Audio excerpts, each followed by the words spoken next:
Então eu queria começar falando sobre os estaduais. Houve uma entrevista importante na Folha de São Paulo com o Mário Celso Petralha, que é o presidente do Conselho Deliberativo do Atlético Paranaense, e ele fala muitas coisas lá. Entre elas, ele dá uma notícia de que a partir de 2020, pelas informações que ele tem, não sei se será confirmado ou não, só sobrará o Paulistão. Só sobrará o Paulistão dos estaduais. Haverá, por desinteresse da emissora, da Rede Globo, porque estão esvaziados, na opinião de alguns analistas, os estaduais, exceto de São Paulo, que não tem nenhuma cláusula que permite qualquer tipo de quebra de contrato. E ainda assim, comprovadamente, ainda está vivo. Na minha opinião, que já vou colocar o bico, né, aqui, está vivo o Campeonato Paulista. Todo mundo sabe que eu defendo muito. Muitos dos meus companheiros aqui entendem que deve acabar, mas eu defendo. Eu acho que tem que continuar aí. Eu também, o Mauro também, então acho que deve continuar. Repensado, quer dizer, eu sou um pouquinho radical para muita gente, porque eu acho que tem que ter uma redução no número de clubes. Essa é a primeira pelo menos parte. De datas. Redução no número de clubes, e aí você terá menos datas e você pode valorizar as outras divisões, enfim, pode fazer alguma coisa mais bacana para valorizar ainda o produto e ele continuar vivíssimo para sempre, até pela tradição de décadas que ele tem.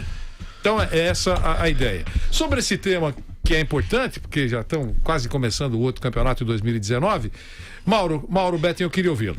Olha, Vanderlei, boa tarde a todos. Eu sou favorável à manutenção dos estaduais, mas à racionalização deles.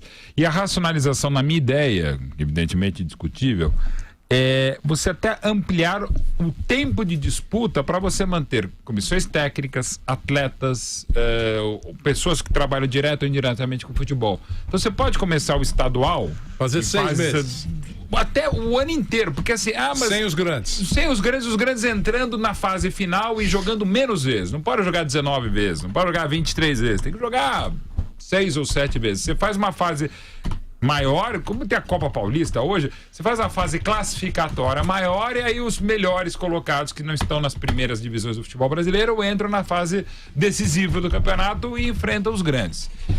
E de repente você, para não ficar aí final de Brasileiro, Copa do Brasil, Libertadores, Sul-Americana, tudo junto os estaduais, você poderia de repente acabar o estadual no final de setembro, ou metade, aí a se ver. Mas eu faria com que os grandes jogassem no máximo 10 vezes, e olhe lá, também o número é discutível. Você espicha o campeonato e faz as fases classificatórias para as melhores equipes enfrentarem Corinthians, São Paulo, Palmeiras e Santos. Também, e outros grandes que estiverem Série A e Série B. Eu não sou radical nesse negócio, não. Qualquer ideia melhor, sem dúvida. O que não pode é ter tanto jogo para tão pouco futebol. Não dá. É o que aconteceu, a gente já falou bastante vezes, é bom reiterar. Claro. Grêmio e Palmeiras também caíram, não só por isso, mas também caíram na semifinal contra a Boca e River, que jogaram mais de 20 partidas a menos em 2018. Então, assim, não pode ter tanto jogo para pouco futebol.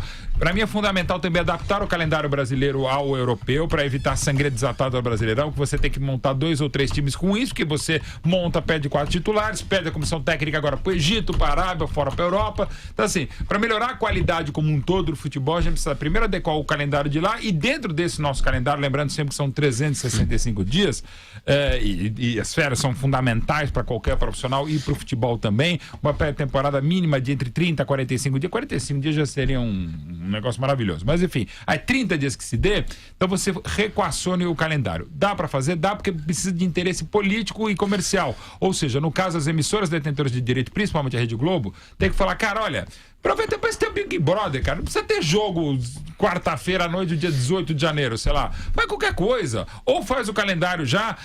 Mas o Brasil é um país continental, eu sei. Tem lugares muito frios, tem lugares muito quentes. Ótimo, lugar muito quente não joga 5 da tarde, joga 7 da noite. Mas dá pra jogar, cara. Dá pra você fazer um ano inteiro de futebol. Tá? Não precisa jogar o Boxing Day como foi na Inglaterra, 26 de dezembro, não é para jogar dia 1º de janeiro, mas dá para você fazer um calendário adequado àquele e não tanto jogo, cara. Não precisa botar Corinthians, Flamengo, Palmeiras todo dia na TV, sabe? Como infelizmente que é a TV, e agora é legal que parece que ela tá pensando e vendo que a qualidade já não é a mesma e a audiência também. Estão conversando a CBF e a AFA, Federação Argentina, para tentar reduzir datas. Que é o ideal. Sul-Americana e Libertadores. Coincidindo datas, enfim, enxugando alguma coisa para dar uma folguinha ao longo do ano. Isso é bom. Eu não estou convencido, o Mauro claramente está, eu não estou convencido da mudança do calendário com relação isso eu sei que não vai acontecer. Adaptação ao campeonato europeu. Mas eu não estou convencido não vai ter. Que funcione até. Mas de qualquer maneira, são opiniões e a gente. Mas todo mundo está falando a mesma coisa, que precisa dar uma ajeitada. Isso, o que já é bom. Do jeito que tá não é legal. Do jeito que tá não é legal. Vampeta, queremos ouvi-lo também. Professor, eu gosto de história, geografia, eu gosto de mitologia. E essa doença tá pegando já no mundo todo, né? Você vê que tá tendo uma. Os caras estão fazendo na Europa também. Eu tava vendo que o Bayern de Munique já não quer jogar mais o campeonato alemão. A Juventus já não quer jogar mais o campeonato italiano. Né? Os jogos europeus também estão. Eu tava vendo agora, Mauro, tá tendo um jogo domingo, 7 da manhã, 9 da manhã, porque passa pra China, pra Ásia. Sim. Né? Então não chegou só no Brasil isso, né? Em relação aos estaduais. Até os grandes clubes europeus têm. Parecido aquele. Que nem aqui no Brasil fez o Clube dos 13, né? Lá tem 11 mais 3, eu acho. Mais 6. Né? Então tá mudando. Eu sou favorável à campeonato estadual. Lógico que é se repensar. Já que quer mudar tudo, eu fico pensando assim, eu que sou nordestino, o meu querido Nordeste, podia fazer, sabe o quê? Fazer uma Copa do Nordeste, que nem Campeões League lá, do Nordeste, e você pega os grandes, quer dizer, Sport, Bahia, Vitória, os maiores, aí você faz uma primeira divisão, uma segunda divisão com os menores, se quiser chegar, que classifique. Sim. Porque eu trabalho, eu sou presidente do Audax. E quando o Audax está na primeira divisão em São Paulo, ainda bem que ela é time de dono, né? E é 3 meses de campeonato, uma cota, e depois você não tem mais nada para fazer durante o ano e só olhar para a base. E isso tá morrendo. E vai perdendo a graça mesmo. E vai perdendo a graça. E o interesse de quem põe dinheiro, porque ninguém quer jogar dinheiro pela claro, quem paga a conta. Paga a conta. E às vezes parece que o futebol só é os atletas e comissão técnica, né? Mas não é só isso. Eu torço pra caramba pra quem continue, que nem o Mauro falou, porque eu vejo lá no Audax, que é um clube menor, um clube mais novo, tem roupeiro, tem massagista, tem o cara que é segurança, tem a tia da cozinha, tem a tia que lava roupa. Pipoqueiro, tem um monte de gente. Tem gente pra caramba. Eu tô falando um clube menor, que é bem organizado, que é uma família proprietária.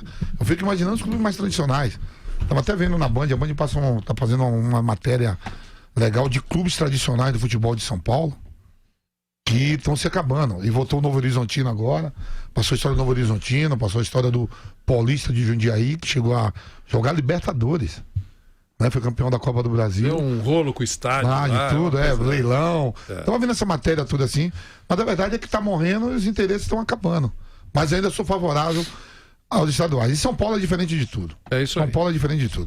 Mas tem que ajeitar, porque senão vai ficar igual os outros. Sim. Pode demorar mais para isso acontecer. Então, os caras também têm que ajudar, né? Você vê o Campeonato Carioca, como é a confusão que é. Você cai no mesmo ano, volta no mesmo ano, é uma confusão. Não, é esculhambação. Os caras têm que também ter um pouco de bom senso também, né? Mas não conte com isso.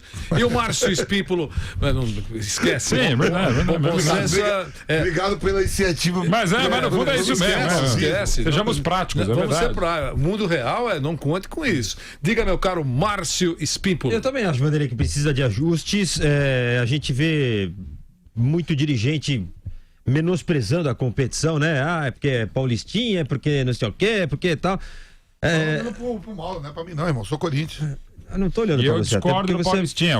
Foi mal o presidente Gagliotti mesmo nessa história. Eu acho que até muito ele mal. considera isso. Claro. Mas não é só o Gagliotti, não. Emoção, né? No fundo, mas tinha que pedir no dia seguinte desculpas. No fundo, quando muito clube fica fora da fase decisiva do Campeonato Paulista, mas tem outras competições, ninguém fala com um tom de lamentação. A gente tá fora do Campeonato Paulista. Agora se dedicar a outra competição. Mas acontece, né, Mora? Igual a Copa Sul-Americana. Não, agora é brigar pela Sul-Americana e quando chega na Sul-Americana, joga de qualquer jeito. É como se ela fosse um grande... É um estorvo. Isso aí. Consideram um estorvo. Eu acho péssimo. É como diz Nilson César, é um estorno.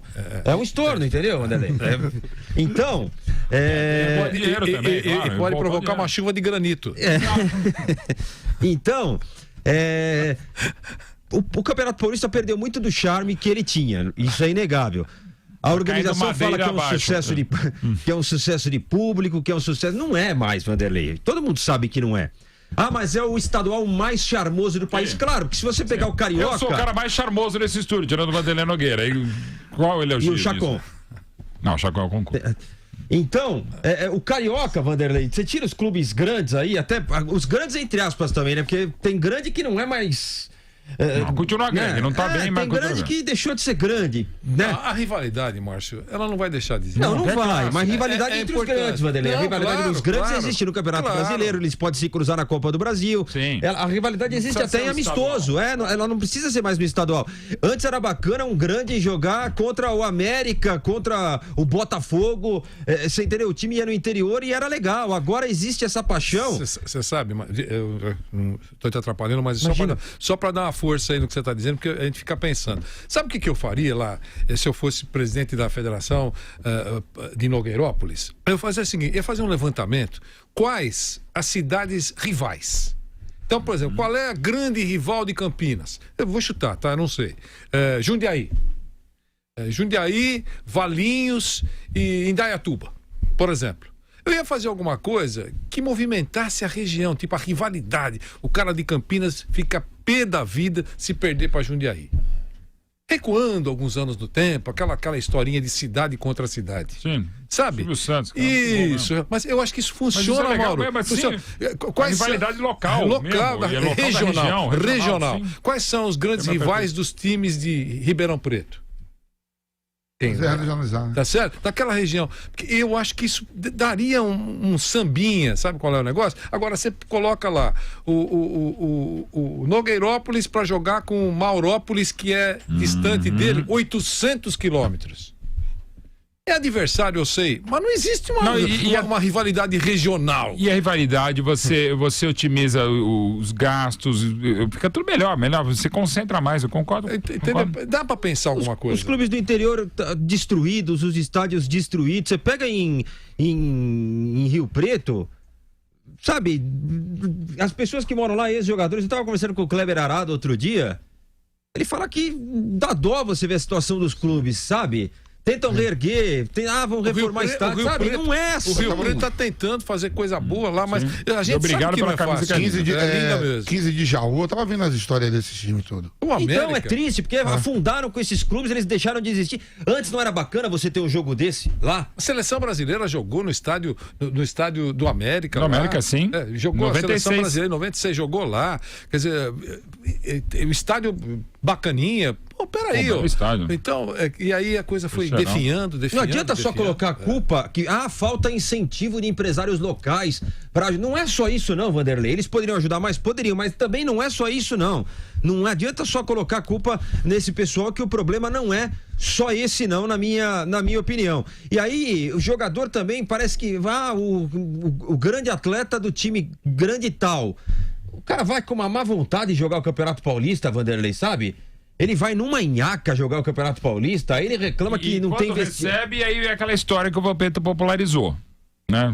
O famoso finge que joga, finge que paga. Sabe, eles vão com uma má vontade, por isso que ficou meio... Campeonato Carioca, tirando o clássico Fla-Flu, tá uma porcaria. Em Minas, tirando os grandes, também eles jogam de qualquer maneira.